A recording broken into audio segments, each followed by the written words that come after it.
Hello నమస్తే welcome to BRK entertainment. Triple R చిత్రం విడుదలై 3 ఏళ్లు గడిచినా దాని ప్రభావం ఇంకా తగ్గలేదు.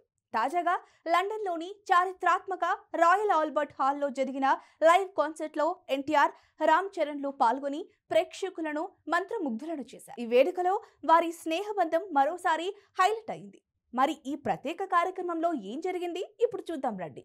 ట్రిపుల్ ఆర్ యావత్ ప్రపంచం మొత్తం ఇండియా వైపు చూపించిన సినిమా. భారతీయ సినీ పరిశ్రమ హాలీవుడ్ కి ఏ మాత్రం తీసిపోలేదని లెవెల్లో రేంజ్ లో తీశారు ఈ మూవీని. నలు దిక్కులా చాటి చెప్పిన గ్లోబల్ మూవీ. ఇక ట్రిపుల్ ఆర్ చిత్రం విడుదలై 3 ఏళ్లు గడిచింది. అయినా ఆ సినిమా దాని ప్రభావం ఇంకా తగ్గలేదు. దర్శకుడు రాజమౌళి ప్రతిసారి ఏదో ఒక కొత్త కోణంలో ఈ చిత్రాన్ని ప్రేక్షకుల ముందుకు తీసుకువస్తారు. ఈ వేడుకలో దర్శకుడు రాజమౌళి, సంగీత దర్శకుడు ఎంఎం కీరవాణి ప్రత్యేక ఆకర్షణగా నిలిచారు. రాయల్ ఆల్బర్ట్ హాల్లో లైవ్ కాన్సర్ట్ ప్రదర్శన పొందిన రెండో భారతీయ చిత్రంగా ట్రిపుల్ ఆర్ చరిత్ర సృష్టించింది.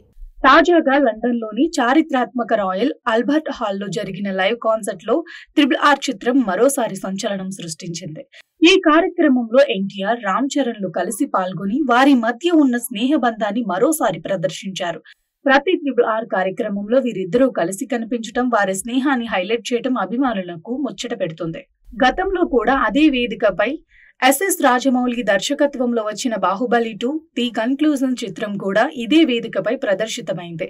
దాని తర్వాత రాయల్ ఆల్బర్ట్ హాల్లో లైవ్ కాన్సర్ట్ ప్రదర్శన పొందుతున్న రెండో భారతీయ చిత్రంగా ట్రిపుల్ ఆర్ చరిత్ర సృష్టించింది. ఇక 148 ఏళ్ల చరిత్రలో ప్రత్యక్ష సంగీతంతో ప్రదర్శించిన తొలి విదేశీ చిత్రంగా రాజమౌళి ఘనత సాధించారు. ఆ తర్వాత కూడా ఆ ఘనతను ఇప్పుడు మళ్లీ ట్రిపుల్ ఆర్ కొనసాగిస్తోంది. ప్రపంచ సంగీత ప్రియుల గుండెల్లో మరోసారి తెలుగు సినిమా స్థానం సంపాదించుకుంది. ఇది కేవలం కాన్సర్ట్ కాదు, ఇది భారతీయ సినిమా విజయగాథలో కొత్త అధ్యాయం. ఇవి ఇప్పటి వరకు అప్డేట్స్. మరిన్ని అప్డేట్స్ కోసం చూస్తూనే ఉండండి బీఆర్కే ఎంటర్టైన్మెంట్.